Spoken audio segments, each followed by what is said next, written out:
What is happening, you guys? Welcome back to the Let's Go Win podcast, where we're here to help you be happy, healthy, wealthy, and get better every single day. We're going to get better at crucial conversations. This is something that we all have them. We all have conversations that we are avoiding. We know we have to have, but we choose not to. There's definitely reasons why. And the guest I'm going to bring on talks about it. What is the major thing that keeps you from having these conversations? And how can you go about it so that it doesn't have to be so painful? That's what this episode is going to be all about. It is absolutely awesome. Greg Stevens is a best-selling author, executive coach, and communication expert with over 28 years of experience. A Baylor graduate, he worked with Fortune 500 companies and national organizations across industries. His book, Build New Bridges, has helped people worldwide restore seemingly impossible relationships. Well, brother, it's so good to have you on the show. I mean, I had the pleasure of being on not only one of your shows, but two podcasts. I don't know where you find the time, man, but great to see you as always, Greg. What's happening, man? What's going on in your world that is just like, I got to tell this to the world. This is what's kind of amazing in my life.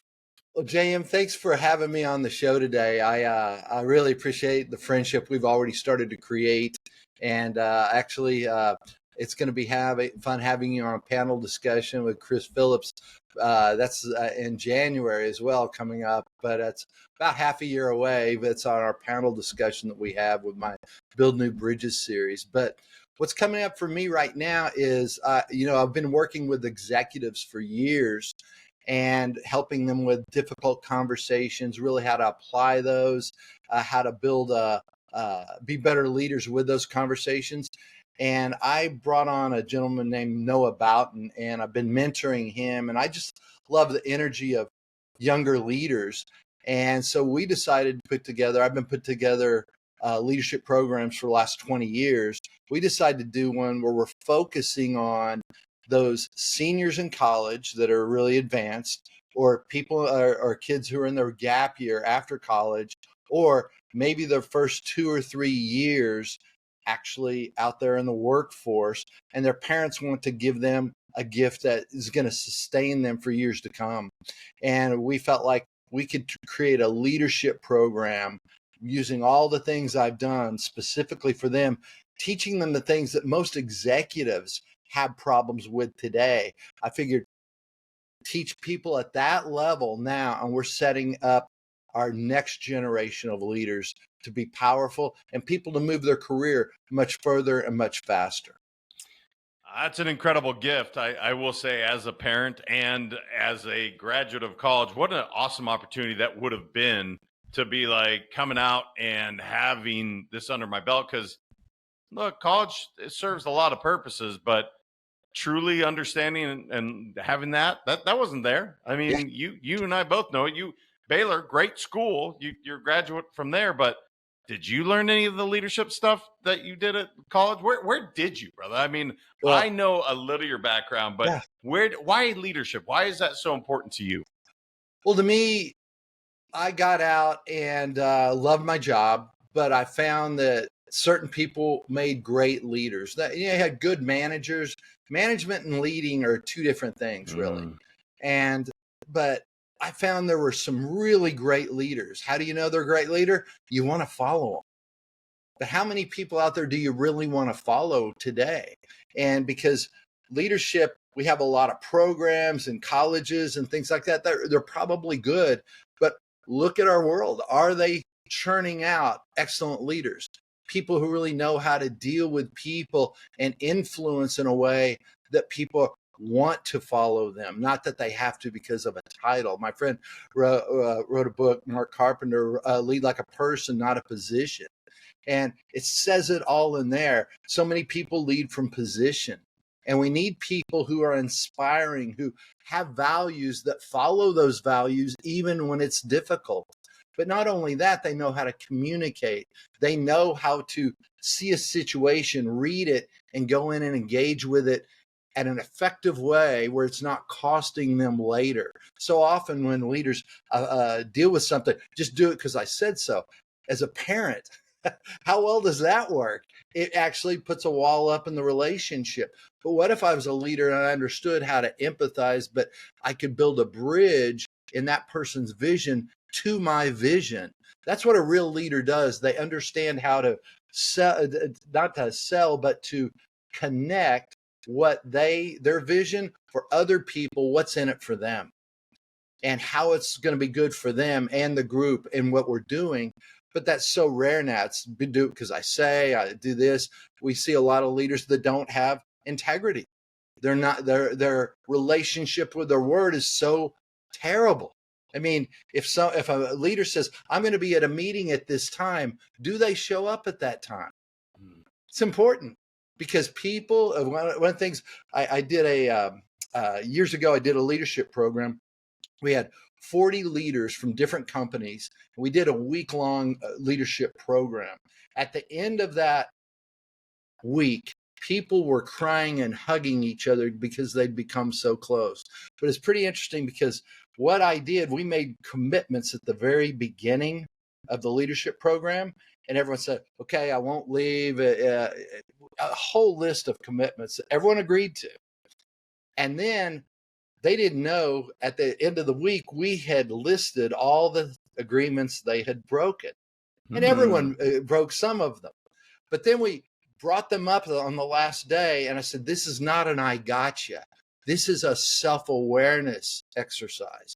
And I said, do you know you broke this one this many times on this day or whatever? Y'all were watching? I said, yes, the reason being not to get you, but to just show you as a leader, everyone's watching. You're in a fishbowl. And if you're not leading by example, you're going to have awareness, not alignment in what you're trying to do in your organizations. Yeah, brother, it's one of the things I see often, unfortunately, is I'll have leaders kind of point the finger and say, this is what you got to do. And then to your point, they're not doing it themselves. So how can you possibly expect somebody to follow something you're saying if you're not doing it yourself? And it's just one of those things that it seems so commonsensical, but like you said, maybe it's the awareness, self-awareness, having a mirror in front of you, truly being clear on, hey, these are my expectations, which means me too. Right. And I hope every leader listening is nodding their head saying, well, of course, but that's not what I'm seeing out there. And it is wild to me, man. I just don't understand how it happens so much, but I guess we're flawed human beings, so we all have these challenges, but you really can't expect somebody to do something if you're not willing to do it yourself. Well, and you asked how it can happen. You're exactly right. You can't expect that, but we do. And it's the path of least resistance. Why is it happen so often? Because it's difficult to show up like that kind of leader, because we're such a short-term result looking organizations in our lives. We just look at the next thing. We don't look what that creates long term. And well, I'm only looked at the next quarter, next 2 quarters or something like that. But organizations, our world needs leaders that actually have integrity aligned up with that and can do that. And it's interesting also the self-awareness of so many people. I'm talking with a owner of a company right now that was all excited about coming into our program. And then when I laid out what everything was going to be, he was excited to sign up. And all of a sudden he started seeing, and he told me, he goes, well, I've taken coaching. I've been doing these things. I'm a really good communicator. I really need help for my group and things like that. Well, guess what he did? He started ghosting me. And then it's interesting, his self-awareness, he thinks he is a great leader and he sees his people as the problem. But if he were to look in the mirror, change how he does things, he wouldn't probably need to hire me for his people. He would be able to lead that change from that space. But instead, I'm going to ghost. Even when I finally followed up with him, there's a million excuses. Well, I've got to look at this. I got to look at this. And I get to see how you do anything is how you do everything. Now, that's not 100%, but it's probably about 98%. I get to see when I'm working with someone what they do, or if I'm training a class, I can see their participation, how they participate in a class. I could actually look at them and say, here's how you participate at home. Here's how you participate at work. Here's how you participate in your community. Because I see that consistently. Those who jump to the front of the class are engaging or doing that. They do that in life. The ones that sit back, look at their watch, come in, a leader comes in and out. Well, this is for my team. What message is that sending? I look at it all the time. I'm sitting there going, that's not the leader of the organization, even though they're in charge. Mm. You said two words earlier that I used often, and it's something that I think, well, I don't think, it's a big part of why I've had the career I've had, is having the ability to have crucial conversations. Now, I don't know why it's so scary for people to do these, but so much resentment gets built up when we don't have these crucial conversations. So much unnecessary drama and anger. And what I find fascinating, Greg, is it's people would rather not have the conversation and let all this stuff continue until it blows up into this major thing. And it's one of these fascinating things that I've never quite understood, because to me, it's like, have the conversation, be honest and open. You're not being judgmental. You're just having a conversation. But there's people listening right now. Audience, I want you to hear this right now. You have a crucial conversation that you need to have. I promise you, because we all do. I'm looking at the mirror too.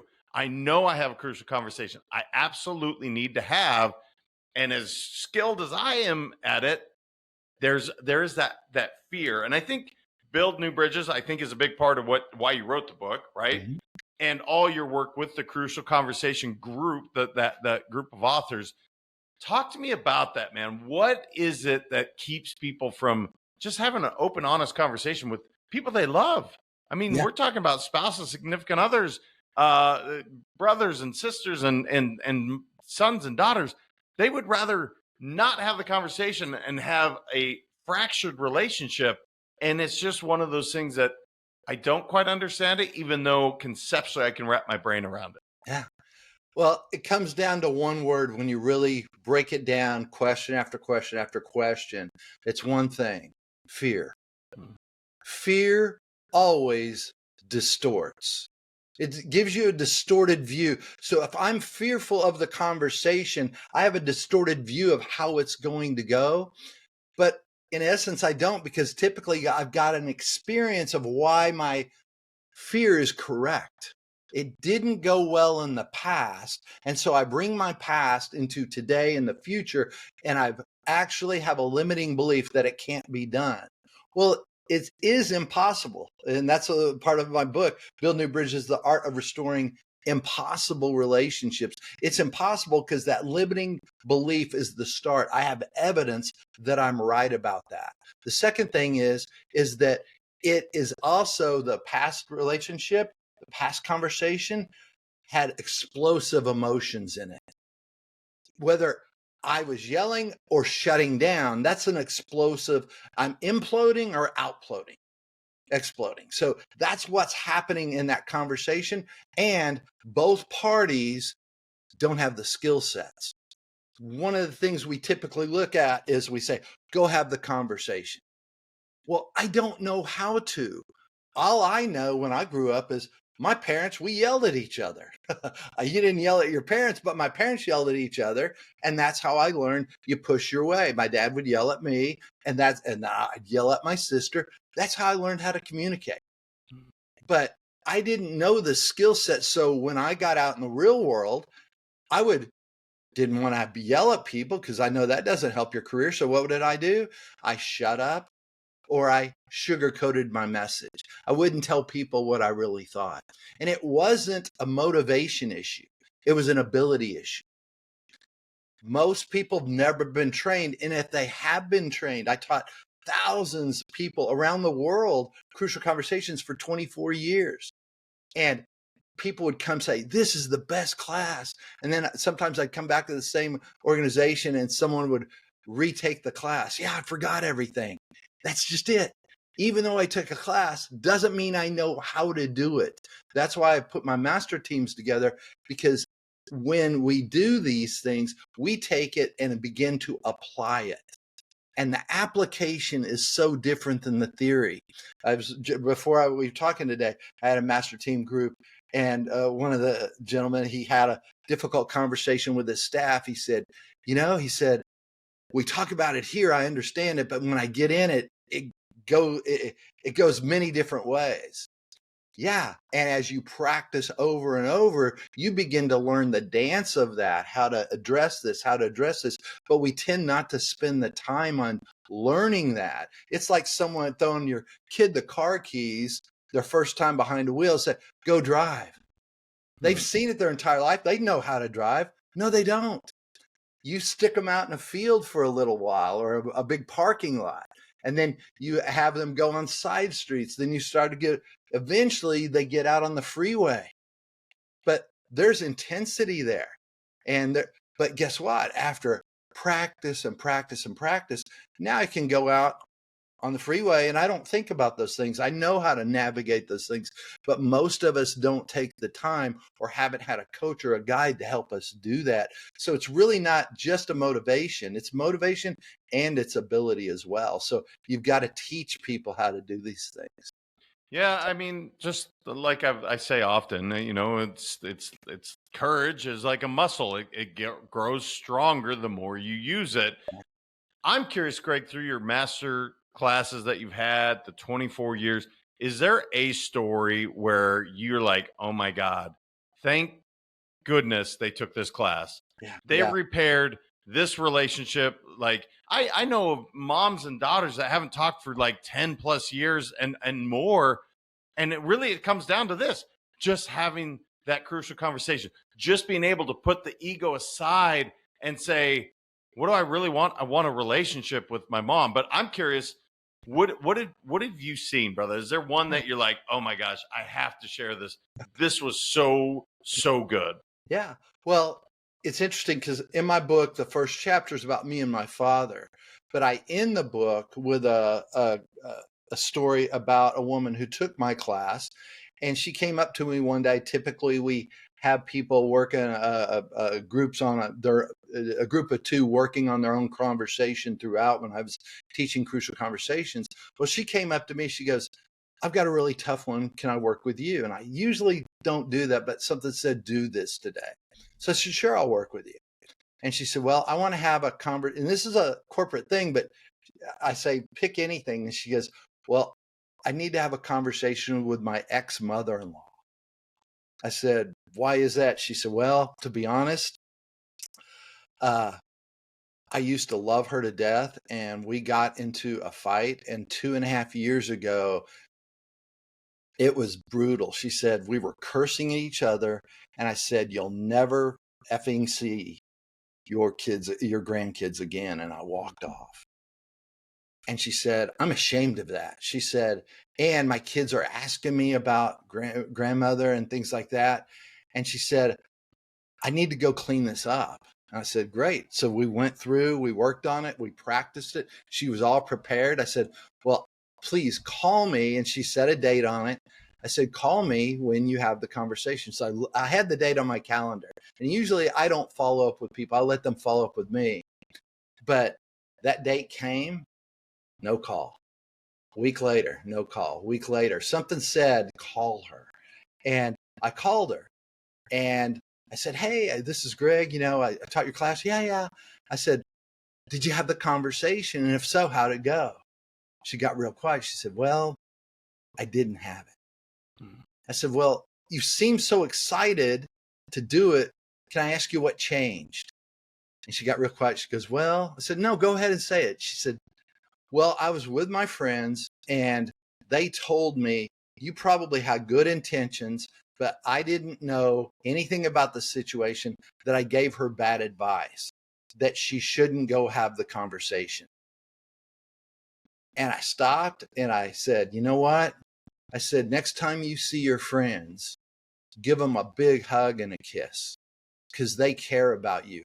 They do know the situation better than I do. They want you. They don't want you to hurt. they have your best in mind. But I said, they didn't sit through the class for 2 days like you did. They don't have the skill sets that you possibly now have to go do something different. I said, and the real question isn't what they want or what I want, because I got no skin in the game. The question is, what do you want? And I was 90% sure she's going to say, nah, I'm not going to have it. Because most people say that. She said, I really want to have it. I said, well, let's practice again and let's do this. And so we practiced. She put a date on it.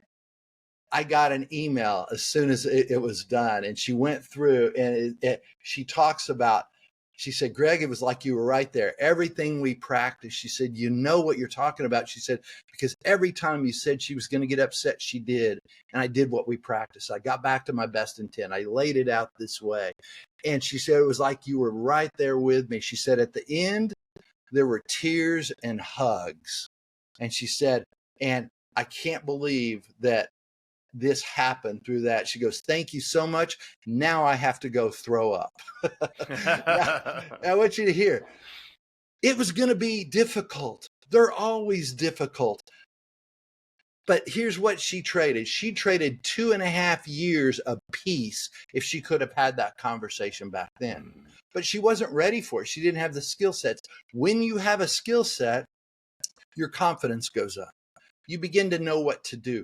That helps you. That doesn't give you courage, but it does help you know that if I have the courage to step in, I know what to do now. And that's just it. When we see conflict, we typically want to run, but conflict is actually your opportunity to have a breakthrough, because you do not get to have a breakthrough until there's conflict. And we all want breakthroughs. Yeah, no question. As I'm sitting here, Greg, I'm thinking of the conversations that I've had that haven't gone well, even when, because it's going to happen, right? The conversation, it involves two people. It is not a perfect world. It is not even no matter amount of the skill sets that Greg has after all these years, you have another person that's involved in the conversation. And I'm sitting here thinking, I can hear my audience going, yeah, but you don't understand, Greg, this is going to go poorly. Mm-hmm. And I've experienced it myself, right? Mm-hmm. I think what I would like to say, and I'd be curious to get your take on it, have the conversation for you. Even if it goes really, really badly, at least you can say, I gave it my best. I did give it a shot. And I have a follow-up question, but let's deal with that one first. So What are your thoughts when it comes to that, brother? Because, again, I can think of at least two people right away in my head that are very, very close to me that I've had this. And I can only control what I can control, which is me. Right. I have no control over how they're going to react. What are your thoughts on that? Well, we don't understand emotional accounting, because if we put it off, we suffer between now till when we ever have that conversation. For instance, my friend, he was like, my wife wanted me to do this one thing. He said, skydive. He said, I put it off. He said, finally, after 2 or 3 years, I went skydiving. And he's like, but now she wants to do bungee jumping. So I've got to put that off another 2.5 years. And I thought, didn't you learn anything from the first one? He said, what do you mean? I said, you're still going to do it. Why not get out of the way? You're going to suffer for the next 2 or 3 years, and you're going to be right back at the same place. And that's the key. We have to understand that it will be uncomfortable. But what I've also found is something my stepson, who's about to get married, he and his fiance, Allison, he was sitting there. He came to me, goes, man, he said, you're so right. He said, sometimes when things come up and I don't want to talk about them, he said, I've done what you've asked me to do, force myself to begin to talk about it. And he said, it's always hard at the beginning. He said, but at the very end, I can't tell you one time that we haven't felt closer than when we started. That's the benefit. I'm not looking at the conflict. That's never enjoyable. I'm looking at the result at the end. You don't get into the gym and go, oh, I just want to go work out. And I want the body, or I want the result at the end. We don't say, I want to go suffer in the gym for the next 6 months. or I want to, put all these miles in. No, I want to finish the marathon. That's the goal. And that's what we need to look at in our relationships. What is it you want on the back end? It's going to take something you have to go through. But I can tell you this, what I've seen over and over, when you do have the skills, it does tend to show up as closer, sometimes not in the time frame we wished. And also, one of the things I've also found, to think many of these are one conversation is naive. It may be a series, but the moment you begin talking about it and showing up as your best, what you start to do, you planted a seed, you begin discussing what's been considered undiscussable. And that is the opening that you need. And it opens it up for the next time, the next time, the next time. And even though I've been doing this work for years, ask my wife, I still fell at these things. I got to be honest with you. Sometimes I'm emotional. As you can tell, I'm a very passionate person. And I have to check myself over and over. I can't tell you how many times I've come to my wife and say, you know what? I really blew that one. I'm sorry. But I own it afterwards. And she knows I'm a work in progress. And so is she. We support each other in that. And we give each other that space to forgive, because I don't think you can get through these if you want. I heard someone the other day I was talking to, they said, well, this isn't going to be fixed until they apologize to me. I said, wow, okay. You've just given them all your power. What do you mean? Well, you can't control them, but it's never going to be fixed for you. So you're going to be in constant upset until you let that go, but you won't let it go until they do their part. So you've just given them all your power. They never asked for it, and they don't know how to use your power. But what if you could forgive? Tell yourself, you know what? They're doing the best they can with what they have right now. You know what? I might not have been my best. I need to look in the mirror and see what I did to also promote that peace, because we typically think it's just them. What did you do? What behavior did you raise your voice? Did you say something you shouldn't have? Well, they started it. That's a child's idea. Okay. Am I going to take responsibility? There's a mantra I live my life by. Everything in my life I create, promote, or allow. And so if I've got a relationship that's doing poorly, guess what? I created it, I promoted it, or allowed that to happen somewhere. That's my responsibility. Then I don't give my power to anyone. I keep my own and allow them the space to go through what they need to for their lesson. It's so good. Even just saying, I'm sorry. This is what I don't know. I guess people trying to protect their ego. It's one of those things where, like, I don't want to show weakness. And as you said, well, they're the ones that did this. And one of my favorite sayings, Greg, is some people would rather be right and lose than be wrong and win. And it's one of those things, like, just like yours. I wrote it down because everything in my life I create, promote, or allow. Holy ownership, guys. Like, at the end of the day, let that one sink in. That is so freaking good. The I'm sorry part. I don't know. Ho'oponopono poem. Are you familiar with it, Greg? Go ahead, share.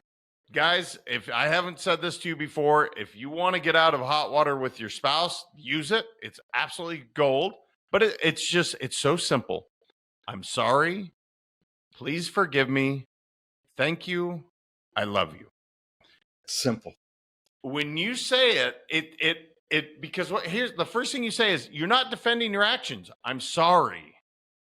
No defense of my actions. Please forgive me. Thank you. Now I'm assuming the sale, and I love you. And it's one of these things that it's a skill, and it's a poem that I've used. And when I'm really emotional, I stop for a second. I breathe so that I don't do something destructive. But if I did do something destructive, just like you said, I'm sorry, I blew it. I used this poem. Your book, however, I want to just take a little, it's going to be in the same vein, but build new bridges. I think that word new is what's sticking out to me because, again, the fear of, well, Greg, you don't understand. There's so much history here. There's really nothing that can be repaired. And that's not what I'm hearing in your book. Now, I haven't read it yet, Yeah, but you're not saying let's not repair the old bridge. right. Let's build a new one. Tell Right. me what that framework looks like, brother. If I were, I want my audience to pick up the book, of course, but Yeah. give me just an idea of what that would look like. Well, first it goes to owning your part. One of the things I've got a process that I walk people through, and I do team mediations, and I'm a professional mediator as well. But there's a process. Even this, full disclosure, I'm doing a family. Well, we got extended family that we're doing a family conversation this week. And everyone's been getting prepared, and there's a process, and my family hasn't been through this process till now, but I'm walking them through it. And the first step is laying out your good intent. What are we trying to accomplish? I want to solve problems with you and make sure our relationship is better. I want there to be forgiveness and healing. I don't want to pull our past into the future with us. I want to let that go. And I'm willing to forgive. And I also need to speak my truth respectfully so I can let it go. One of the things I find when I start all this work by cleaning up 36 of my incomplete relationships. And so I learned this process by doing that. And as I do this, you walk through what you really want, but you have to be willing to forgive. You have to be willing to let go of your right of being wrong. Because I'm going to say, folks, you have been wronged by the other person. No doubt. Guess what? They've probably been wronged by you. And if you're going to move forward, forgiveness is letting go of your right about being wrong. It says, I don't hold it against you anymore. It has to be, and that's a piece. That's a hard piece. That's a hard thing. But you think about what it's costing you when you drag that through your life. That should actually begin to show you. So that we do that. Then the next step is I say, where are you? Here's where I'm responsible for this. I haven't spoken up when I saw this happening. I've swept this under the rug. I've ignored the issue, or when I've addressed it, I've raised my voice till I was yelling. That's not how I want to show up. I take full responsibility for that. Because if you want the other person to take their responsibility in the conversation, you have to own yours first. They may or may not. That's up to them. But me to show up as my best, that's another thing, JM, I find over and over in these conversations. One of the problems we have is we want a certain outcome. I can't guarantee any outcome. But what I am asking people, have you shown up as your best in that conversation? And what tends to happen when I show up as my best and I don't get the result I want, I look back, I go, wow, I stepped into the fire and I did my best, even though I didn't get that. And that's a powerful piece. And then we teach people how, once they own theirs, to speak their truth, to say, this is what's happened. This is what I made it mean. Do you see it differently, or have I missed something? Then we can get into, but you have to say, these are the things I've seen. Most of us are living, they're passive aggressive. They did me wrong. What's the behavior that they demonstrated that made you think they were passive aggressive? We start out with passive aggressive and everyone goes, I'm not passive aggressive. So all listening stops. And they don't hear the message you're having. But if you lay out those things, the observation of what you did first, they get to start to see the world from your view. And when I do a mediation, my goal is to heal, not blame. So when we get in, I need you to see, so we can have a connection, how the world showed up for me. I need to see how the world showed up for you. Can we forgive those things and move forward?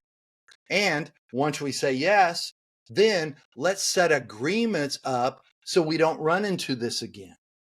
Because if you don't set agreements, you're standing on quicksand. You set up an agreement when you have to hold someone accountable, you're actually on solid ground. And so that agreement helps you. And you can renegotiate agreements if they don't work for you. But you have a framework of playing, because this is not a perfect world. And you know what? You're going to mess it up. Even then, all of these things. But you know what? What if you're 10% better next year? What if the next year after that, you're 10% better than that? Don't look at perfection, look at improvement. And that's the process we walk people through. And some of the agreements are, you know what, in this family, one of the agreements we're going to make is when someone comes and complains to me about another person, my first question is, have you talked to the person about that? If they say no, the next thing out of my mouth is, how can I support and help you to do that? Do I need to be there? Do we need to work on this? We're here to solve this is our family. We're not going to let this stuff creep in, because if you bury an issue, it's like burying a seed. It's going to grow because it's there for a reason. It's there to teach us something so we can grow, so we can be better human beings, better parents, better children, better for our boss, our community, our companies. What are we doing in the world? Are you conscious of what you're doing?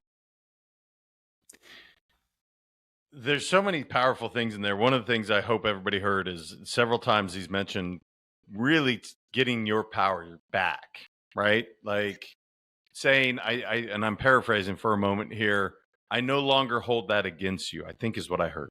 Mm-hmm. And that is basically saying, look, this is what happened. This is how I saw it. This is how it made me feel. Now, I want my audience to understand, no one can tell you that you're wrong. Your feelings are just. Absolutely. No one in this world can say your feelings are incorrect. No one. I don't care how close they are. Your mom, your dad, your spouse. Your feelings are just. And it doesn't mean that you're right. I just hope people can understand that piece. 36 incomplete relationships is what you said. Yeah. That's what I wrote down anyway. Yeah. So you literally went through and you said, oh my gosh, these are the ones that they're not complete, that I want to be on more solid ground, that I want to be able to speak my truth, to forgive. How did you come up with 36, brother? Was it literally listed it out?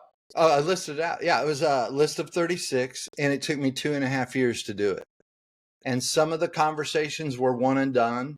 One person I had to go back to 7 different times. So there's no perfection in it. And sometimes people say, well, it sounded a lot like AA. I didn't know that till I started doing it. And it wasn't anything about AA. I was like, yeah, there is, but this is a little different, because many times it was just me completing a conversation I never completed. Some people didn't even know I was holding something against them. So part of it was speaking my truth to let it go. Now, I don't tell people to do that on their own unless they choose to. I did it because I wanted to stand in front of my training classes with an experience about what I was teaching rather than a theory. And I wanted to get the real application, but I had no idea that was to be a sounding board and a jumping off piece where I would have a whole career around it. But taking those helped me understand how difficult it is, how hard it is to speak up, how they don't go the way you want them to sometimes, and sometimes they do. And some people, I've never seen them again since then. Other people, I rekindled a relationship. Other people, I just didn't want to have one, but I needed to complete it so it had no more bearing or thought on me. And the things I used to complain about with those people, that's where I find anywhere you have a complaint about something, you have some unfinished business for you. Because there's a tagline I use on many of my shows: be bold, be courageous, and respectfully speak your truth. And if you haven't respectfully spoken your truth, we tend to hold that up. No matter what the other person did, I need to say what I need to say. Now, I don't want anything from them. You can't expect anything. All I did when I did those, how can I show up, have the conversation, and be my best? You mentioned some of them I just don't even want to have. And that's the one that I think those are the ones that people are trying to, because often they all fall into that, right? That 36, that I just don't want to have these conversations. Yeah. I'm not going to, all 36 of them. Right. But you broke it down to 3 different buckets is what I heard. It was like, I need to complete this conversation. Mm-hmm. I want to rekindle, or maybe that's not what you said. Improve. So Improve. either improve. I want to improve the relationship. I want to clean it up, anything that's damaged, or I want to complete it. Now, some people think completion means I never see them again. It may mean that. It may mean you still work with them, next to them every single day, but that issue no longer has bearing on you because you've had the conversation, you've had agreements around how this will work going forward. I know where people stand. That's another thing. Well, they don't want to follow in the things I want them to do.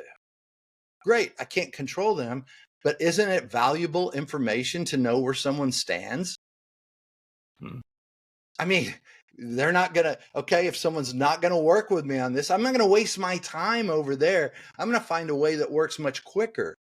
But if there's a barrier, if they don't want to do it, but many times I found when I have the conversation, they're not ready to have it either. Great. Whenever you would like to finish this, whenever you're, I want you to know, doors open. Let's talk about it. And what I typically find is a couple of days later, someone will come back, go, it's been on my mind. Let's talk about it. Great. Because you open the doors, what I'm hearing. Yeah. I'm thinking of Mike Tyson, funny enough, because he used to say a fight doesn't really happen. A fight doesn't really take place until you've been punched in the face. Like you can throw your game plan out once you've been punched in the face. Yeah. I feel like in a conversation, the punch in the face is the emotion. Mm-hmm. And again, like you, I'm an emotional guy. Like Right. I have one of the worst tempers I know. Now, very few people, my entire audience, they've never seen it. Right. Because of many years of continuous work, so that doesn't, I respond, I don't react. Right. Do you have some tools when it comes to this, Greg, that you teach people so that they got, again, theoretically, they got punched in the face, Right. and now the emotion's there, and now I'm about to say something really hurtful. Do you have some tools that you can share with the audience? Yeah, I want to piggyback on what you say. I'm about to say something that's really hurtful because remember this: hurt people hurt people. We've all heard that before. But now my hurt, when you say anything in response like that, your first response is your worst response. If I'm in reaction, that's going to come out. But what if I could take a breath, break that parasympathetic nervous system, break that chain, take a breath, ask yourself a question. And that one question is, what is it I want right now for myself, for that other person, for our relationship, and for our family, the organization, whatever that's. Get back to that. Ask yourself a question, because what you do, rather than going into the fight or flight brain, which you're already in, a question actually begins to turn your brain back on. You cannot see it, but if you have the presence of mind, because that thing that hits you, what is it for you? Does your chest tighten up? Do you get hair stand on the back of your neck? Do you get so much adrenaline you start shaking? That should be a sign to say, stop. The next move is not the best move. Take a breath, ask that question, and get back. The most simple thing, get back to your best intent, your best motive. You know what, JM? This isn't going the way I wanted it to. Let's get back to why I brought the conversation in the first place. It's to solve this problem and make sure we have a stronger relationship. Here's the thing. Most people see just the problem. I'm going to ask you to add another P, the person. The person and the problem.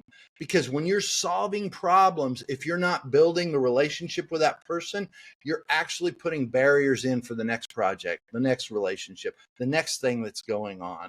So think of both. I want to solve this problem and build this relationship. I'd like at the end to know that we talked through this tough thing and we're stronger people because of it. We've solved a problem and we're stronger in relationship. Doesn't mean I'm going to be hugging you. You're my buddy right now. But there's a respect there because we went through this. And what I typically find is after it's over and the emotion's gone, there's a pride that comes with, hey, I handled that. Hey, I still have that relationship, but you have to stop everything and reset. The woman I was telling you about with her ex-mother-in-law, she said I had to reset at least 20 times. Wow. Because it's not just once, because I might solve it here, but then another emotion comes up later. Another emotion comes up later. Stop everything. Simplest thing. Is what I would say. If you have all the skill sets, it's like you have an entire vehicle you can drive across town.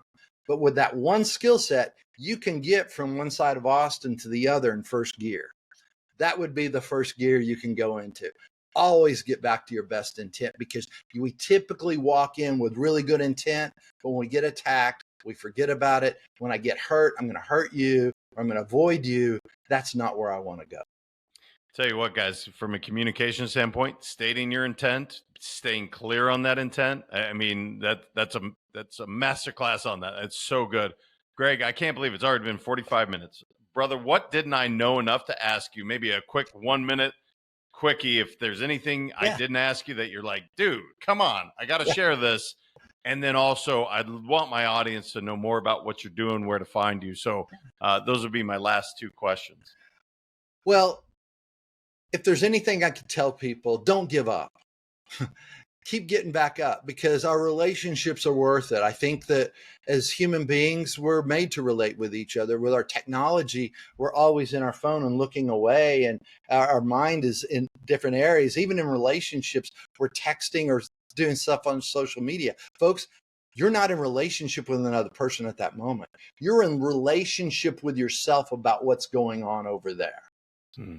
Relationships are messy, just like art, but they're beautiful and they're that's one of the things I believe we're here for. It's relationships. So don't give up on them. Make yourself better so you can deal with them much better. But how people can get a hold of me, I have my website is alignment-resources.com. If you need to reach me or my business partner, Noah, it's noah@alignment-resources.com or greg@alignment-resources.com. And I also have a podcast called A Shot of Inspiration that JM's going to be on and has been on, and he's done some things with me already. Like he said, he's been on my spiritual piece, which has not been released yet. I'm excited that we're going to be doing that by the end of the summer. But JM will be on that as well. And then JM will be also on our panel discussion, like I said earlier, in January. But we have that the first Tuesday of every month from 1 o'clock to 2 o'clock Central Time. And I have different guests. We'll talk about relationships, talk about friendships, new books of people I know that are coming out, things like that. It's just different, and it's called to build new bridges. So I'm doing a lot of things. I love what I do. And if you ever need help, reach out to us. And if I'm not the guy for you, I probably know a guy that's for you or a woman. So I've spent time in this field for a long time, but don't give up on your relationships.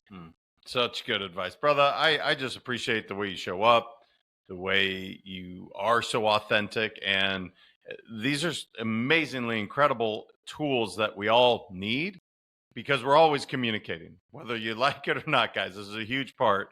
So I hope this inspired you guys to absolutely think about it for a second. So Greg, thank you, brother. I just so appreciate you.